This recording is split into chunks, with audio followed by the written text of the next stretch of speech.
Bom, boa tarde, né, para todos. Obrigado pelo convite.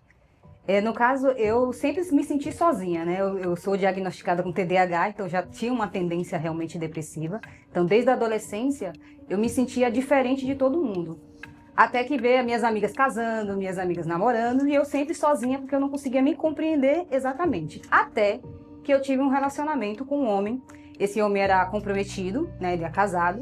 E eu me relacionei com ele, só que eu sabia que aquele relacionamento não era correto, né? Até que acabou esse relacionamento, né? Ele terminou comigo por telefone. E aí, a partir daquele momento, o meu mundo caiu, né? Eu me senti muito isolada, me senti excluída, me senti abandonada.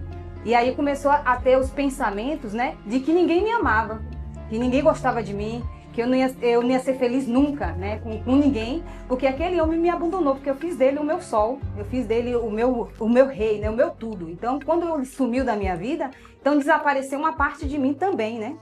E aí eu comecei a beber, eu comecei a ir para festas, para tentar substituir aquela sensação de prazer, né?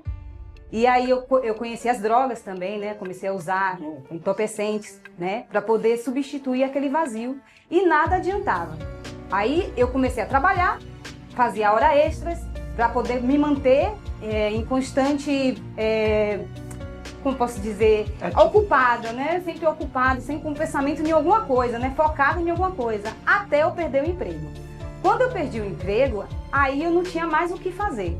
E aí eu comecei a não dormir mais, eu passei a não comer direito, né? Não escovava mais os dentes, não penteava mais o cabelo, não tinha a minha vaidade. Sabe que a mulher, né, é vaidosa. Então imagine, né? Eu sendo mulher, não tomava banho, então começava a feder, né? A ter odores diferentes. Eu não escovava mais os dentes, então meus dentes estragaram, perdi alguns dentes por causa disso, né? Então não comia, perdi peso. Então eu passei realmente a estar feia, né? Eu não penteava o cabelo, então o cabelo vivia embaraçado. E aí a minha família, ela não percebia porque eu disfarçava, né? Eu colocava uma máscara de felicidade. E eu ia sair com minhas amigas, ia passear, então eu estava tentando substituir essa situação. Até que eu me senti tão sozinha que eu fui para uma praia, o coordenador falou, que a gente foi para a praia para me divertir. Mas para mim, eu não fui para a praia me divertir, eu estava tentando me distrair e eu tentei o suicídio na praia. Foi o primeiro suicídio, né? Minha primeira tentativa de suicídio foi na praia. Eu roubei um barco, né? Fui até o meio do mar e me joguei. E aí, nessa que eu me joguei, eu perdi a consciência e acordei na beira da praia. Né? A maré me trouxe novamente para a praia, que eu acredito que foi uma oportunidade de viver novamente. E aí, saindo da praia, passaram alguns dias e aí começaram a ver vários pensamentos suicidas. Né? A minha família não sabia, porque minha família trabalhava, minha mãe trabalhava, então eu ficava sozinha em casa. E nesse pensamento de suicídio, eu tentei cortar os meus pulsos. A segunda tentativa de suicídio, eu cortei os meus pulsos, né? Começou a sangrar e o telefone tocou. E quando o telefone tocou, a faca caiu, eu me assustei. E aí eu não consegui cometer o suicídio novamente. Passaram-se mais algum tempo, eu tive outro emprego, comecei a trabalhar e aqueles pensamentos diminuíram, mas não acabaram, porque eu tinha insônia, né? Então eu ia logo depois do trabalho, eu ia para as festas para ver se eu me cansava para conseguir dormir à noite. Né, para ver se eu conseguia dormir. Quando eu chegava em casa exausta do trabalho, exausta de festa, achando que eu ia dormir, que eu tomava um banho e deitava na cama, o sono simplesmente desaparecia. E aí começava a ter pensamentos novamente de morte. Só que, na verdade, como já foi até falado por aqui, eu não queria morrer. Eu queria acabar com aquele sofrimento.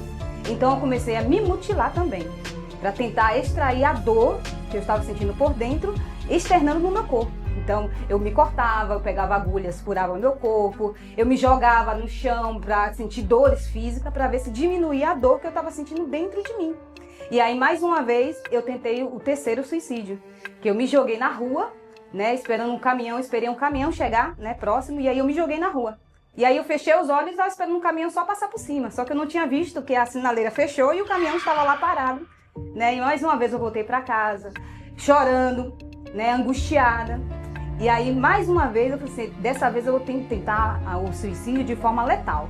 Esperei meus pais sair de casa, né, subi na cobertura da minha casa e tinha embaixo, no chão, tinha entulhos, né? E aí eu falei assim, se eu cair ali de cabeça, esse sofrimento vai acabar.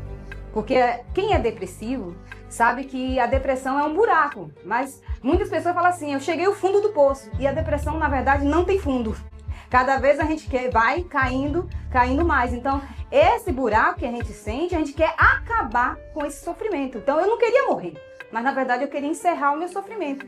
E aí, nessa última tentativa de suicídio, eu me joguei.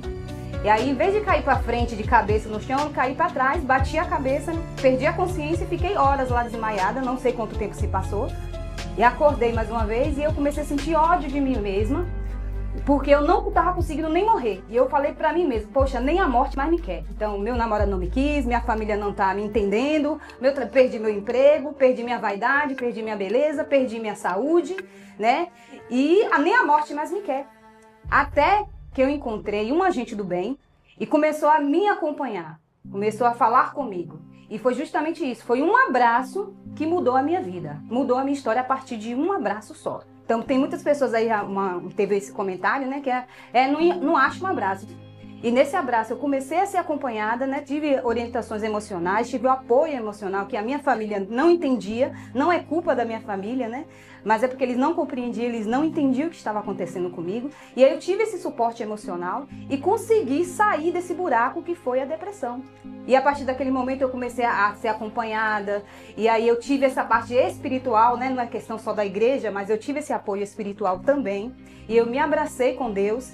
E aí a minha vida começou a mudar, não foi um processo rápido, né? Mas foi um processo que foi melhorando dia após dia, passei a dormir, passei a tomar um banho, comecei a escovar os meus dentes, comecei a ter a minha vaidade de volta, fiz a minha faculdade, né? Me formei e hoje também ajudo outras pessoas a sair desse mesmo buraco que um dia eu saí. Hoje eu me casei, né? Minha vida sentimental, eu caí por causa da vida sentimental e hoje eu sou uma mulher casada, eu tenho a minha família toda estruturada e a minha vida só fez mudar e melhorar até hoje. Eu sou feliz, não preciso de ninguém para estar feliz, né? Sozinha eu sou feliz, né? Não precisa, meu marido não precisa estar perto, minha filha não precisa estar perto para eu ter a minha felicidade. E mesmo quando eu tive doente, que eu tive um câncer, que naquele momento é um momento também que a gente recebe uma notícia negativa, eu recebi como se fosse nada, porque eu já estava feliz. Eu já estava por dentro, já tinha paz, já fui preenchida completamente, aquela depressão não me atingia mais. Uau, que história, hein? Olha, uma história, meu Deus do céu. E o negócio é o seguinte, ela está falando daí e tem um monte de gente entrando aqui. Meu Deus do céu. Vocês viram que ela entrou no barco e se jogou lá? Foi ela, foi lá ou mais? Ou se jogou? Olha, ali, Ciro. Dois pontos que eu achei muito importantes. O primeiro ponto da história dela, de como os pilares da vida dela foram desabando, né? Ela entrou em um relacionamento Foi mesmo, sim. que foi um relacionamento que não foi muito bom. E esse Que não tinha como dar certo desde o início. Esse pilar foi destruído, o fato da família não perceber essas questões. Então, a família não era uma base para sustentar ela e ela depositou tudo no trabalho. O trabalho era uma ocupação. E aí, quando esse pilar cai, então não resta muita coisa. Isso é um alerta porque todos nós estamos vulneráveis para deprimir. E aí fica um cuidado sobre esse pilar. A outra fase da história dela é quando ela se recupera.